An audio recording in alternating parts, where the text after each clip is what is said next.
你小时候有听大人说过水里有妖怪不能下水玩吗？那有可能是真的，说不定水里真的有妖怪。今天分享一个发生在很久以前的故事，讲述一船人是如何化险为夷的。故事稍长，请耐心收看。事情发生在上世纪80年代的贵州省遵义市石莲乡小山门村，是我小时候的亲身经历。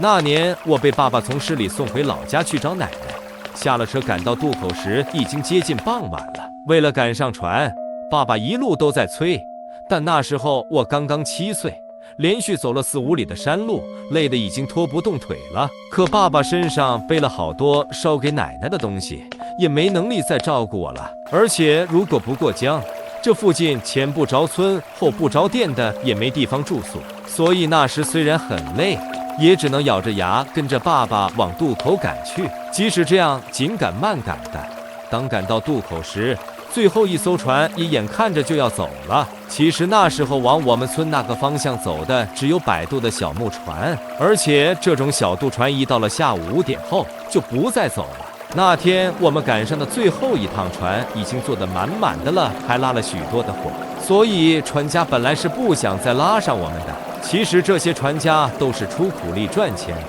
但是在我们那里身份却都很高。爸爸求了半天，那船家才松了口，回头跟船上的人商量着挪个位置出来。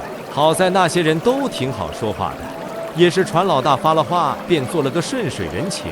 船上的人把东西收拾了一下，又挤了挤，终于给我们让出了一点地方。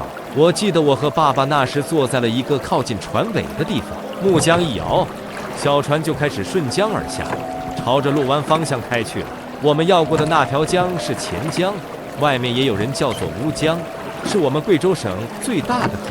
这条河在流经我老家这一段时，是一段有几座大山之间穿过的湍急水路，十分的危险难行。我那时本来是跟着父母在遵义市里读小学的，但由于父母突然离异了，而我判给了爸爸。爸爸那时的工作每天从早忙到晚的，而且经常晚上要加班，根本没有时间照顾我，所以只能把我送回农村的小学去上学，有奶奶照顾我。可是我不想离开熟悉的学校和同学，不想爸爸妈妈分开。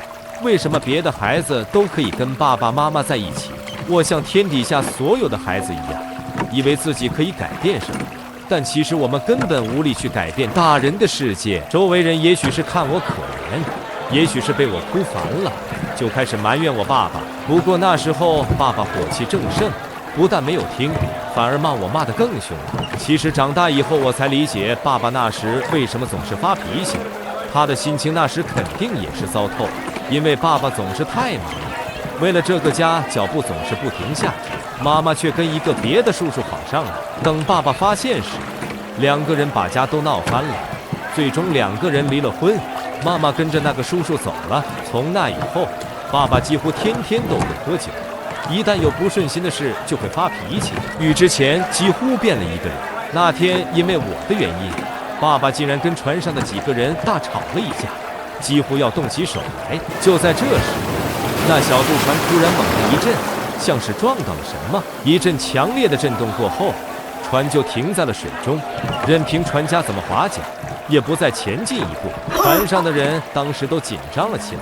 这渡船是木头的又小，今天拉的人和货也多，要是出了危险，那可不是小事。可那船家竟然显得比我们更加紧张。他说这不可能是撞到礁石了，这应该是撞到了水下的大家伙。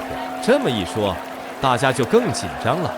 这条河里有河妖的传说，很多人都听说过，要真的是那东西，今天1个人也活不了。船家分析，有可能是爸爸骂我时说错了话，引来了河妖。我想听完船家的话，大家当时肯定是恨死我们父子了，大家都紧张地向水下看去。没想到那水下真的有一个非常大的黑影正在船下方游动，那家伙比小渡船要大上好多。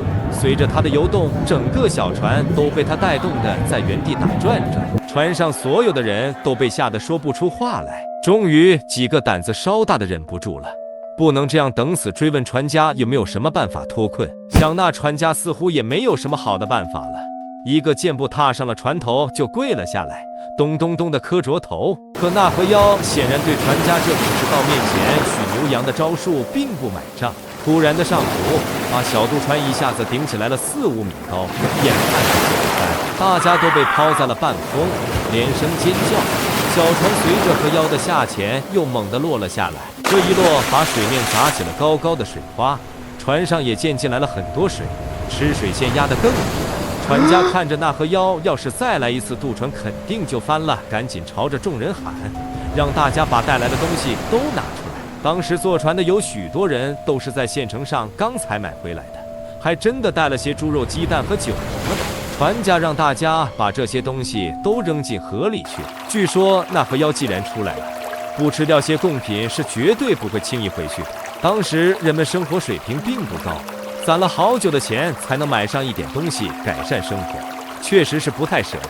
但是大家也都明白，那船家的话没错，命比什么都重要。而且眼看着那河妖又掀着高高的水量向渡船冲了过来，大家只好手忙脚乱地把船上所有能吃能喝的东西全都一股脑儿扔进河里。不知是不是这些供奉的东西真的起了作用，还是因为什么，那河妖在冲到船边时突然沉了下去。不过大家心里还是提心吊胆的，怕那河妖又突然冒出来把船掀翻。大概过了10几分钟的样子，那水里的黑影突然出现在了船的后方，慢慢的越游越远，最后不见了踪影。船又一次能动了，大家才把心放下来。船家马上摇起船桨，把船驶离了那片水域。爸爸经过这次事情后，终于低头认了错，而且他全程都紧紧地搂着我，护着我。那时我才知道，爸爸虽然很凶，但还是最在乎我的。而我对即将要面对的生活也不再那么排斥了，因为在这样的一个过程中，没有一个人说要把我扔进河里。